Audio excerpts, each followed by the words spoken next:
ጫተራ እንደዚህ ለብሰን ስንሄድ ና በለጭ አለ ና ቁርጥ አለ ና ምርጥ አለ መባል ለኛ ውርደት ነው።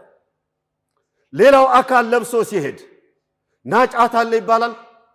እኛ አይደለም እንባለው። እስላም ነው ይሄ? የእስላም አስተምሮ ነው? እስላም እንደ ጫት የሚያወግዘው ነገር አለ? እስላም እንደ ሱስ የሚያወግዘው ነገር አለ? እስላም እንደ ሲጋራ የሚያወግዘው ነገር አለ? እስላም እንደ መጠጥ የሚያወግዘው ነገር አለ? እንዴት ሙስሊም በሱስ ይጠመዳል?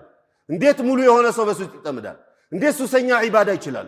እንዴት ሱሰኛ ስራ ይችላል? እንዴት ሱሰኛ ማህበራዊ ህይወቱን ያስተናግድ ይችላል? እንዴት ሱሰኛ ቤተሰቡ እንዴት ሊጠብቅ ይችላል? እንዴት ሱሰኛ ልጁን በወጉ ሊያሳድግ ይችላል? እንዴት ሱሰኛ ቁርአን ሊቀራ ይችላል? እንዴት ሱሰኛ ኪታብ ሊቀራ ይችላል? እንዴት ሱሰኛ ስኬታማ ሊሆን ይችላል? አበደን አይችልም። ኢስላም ደግሞ የከፍታ እምነት ነው።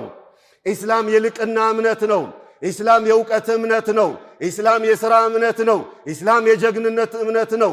ኢስላም የስኬት እምነት ነው። ሱስ ደግሞ የስኬት ጠንቅ ነው። በረመዳን ወር ላይ ሱስ ያልተወ በሽተኛ ነው። እሱ አይተው። ስለዚህ ተላመዱት። የጎዳን ይበቃናል። ወደ ኋላ የጎተተን ይበቃናል። ሴራቸው ይበቃናል። ሙስሊም የበዛበት ኤሪያ ላይ ጫት ሲተከል፣ ሙስሊም የበዛበት ኤሪያ ላይ ሐሺሽ ሲተከል፣ ሌላው የበዛበት ኤሪያ ላይ ልማት ሲስፋፋና ሲንሰራፋ እኛ ሙስሊሞቹ ስላልገባን የዱዓ ዕቃ እያልን ስንጃጃል ጭራ ሆነን ቀረን።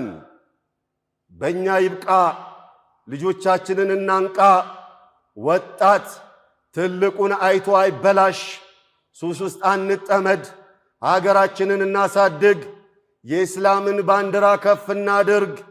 ሱሳም አደለም ባንዲራውን ልብሱን እንኳን በወጉ አይለብስም።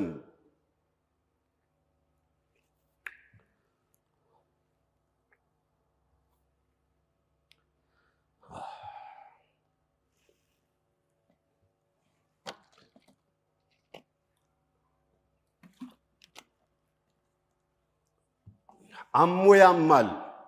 አልነቃ ስንል አንረዳ ስንል የተጠመደብን ወጥመድ ውስጥ ከእጃችን ከእግራችን አንድ ላይ ስንሰምጥበትና ስንገባ አሞ ያማል። ሙስሊም የበዛበትን ኤሪያ ደግ አርጋችሁ አጤኑት። ሌላ ነገር አለማ ብሎ ነው። ሌላ ነገር አልዘራ ብሎ ነው። የረመዳን ወር ምላሳችንን አደም እናስይዝበት